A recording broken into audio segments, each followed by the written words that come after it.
Hello friends, welcome to my channel. હું પંક્તિ ભાલજા. આજે તમારા માટે લાવી છું મકાઈના પરોઠા. તો એની માટે આપણે સૌથી પહેલાં સામગ્રી જોઈ લઈએ. આ મેં લોટ બાંધેલો છે, ઘઉંનો લોટ છે, મીઠું અને મોણ નાખીને લોટ બાંધેલો છે, થોડી ખાંડ, લીંબુનો રસ, જીરું, તલ, આદુ મરચાંની પેસ્ટ, મીઠું, ધાણા, વરિયાળીનો ભૂક્કો કરેલો છે મેં થોડો અધકચરો, મરી પાવડર અને મકાઈ. હવે મકાઈને આપણે છીણવાના છે મોટી છીણીમાં.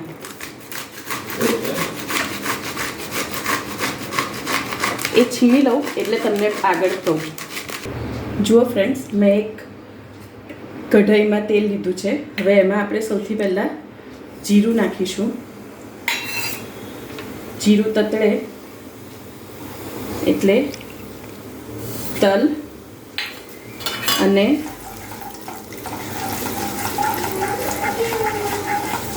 આદુ મરચાંની પેસ્ટ નાખવાની છે.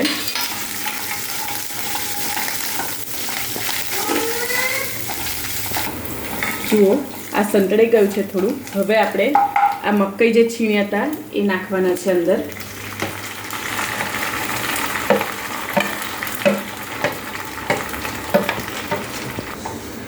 જુઓ, આને બરાબર મિક્સ કરીને હવે 5 મિનિટ માટે ઢાંકણ ઢાંકીને કૂક થવા દેવાનું છે.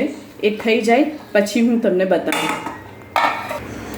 જો ફ્રેન્ડ્સ, 5 મિનિટ થઈ ગઈ છે.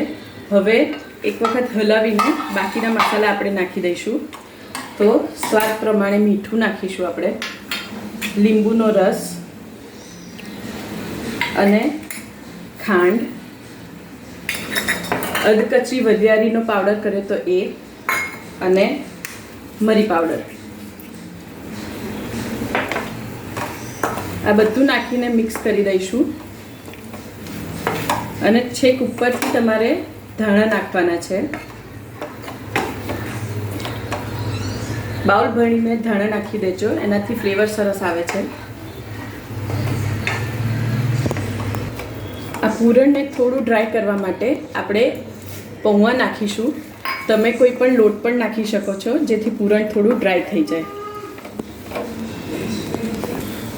જુઓ, આપણું પૂરણ હવે તૈયાર થઈ ગયું છે. એ ઠંડુ થાય એટલે હું બતાવું આગળ કે પરોઠા કેવી રીતે કરવા. જુઓ ફ્રેન્ડ્સ, હવે આપણું પૂરણ ઠંડુ થઈ ગયું છે. હવે એને પરોઠા કેમના કરવા એ જોઈ લઈએ. એક ગુલ્લું લઈને એને થોડું પાતળું વણી કાઢીશું આપણે.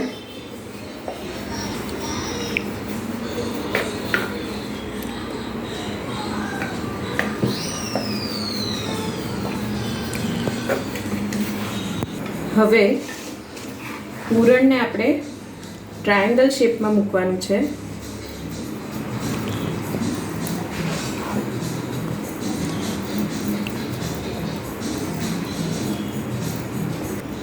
જુઓ, ટ્રાયેંગલ શેપમાં આવી રીતે પૂરણ ભર્યા પછી હવે આપણે એ શેપ પ્રમાણે ફોલ્ડ કરી દેવાનું છે.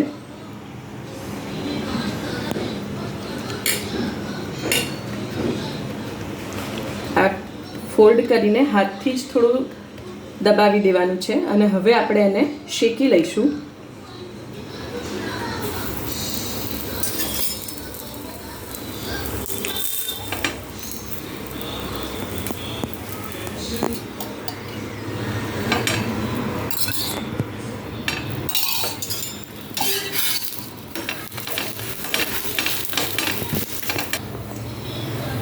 બેવ બાજુ તેલ નાખીને ગુલાબી રંગના થાય ત્યાં સુધી બરાબર શેકાવા દેવાના છે.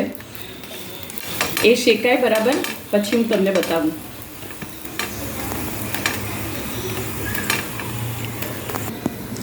જુઓ, આ સરસ બેવ બાજુ ગુલાબી રંગનું શેકાઈ ગયું છે. તો આપણું પરોઠું તૈયાર થઈ ગયું છે.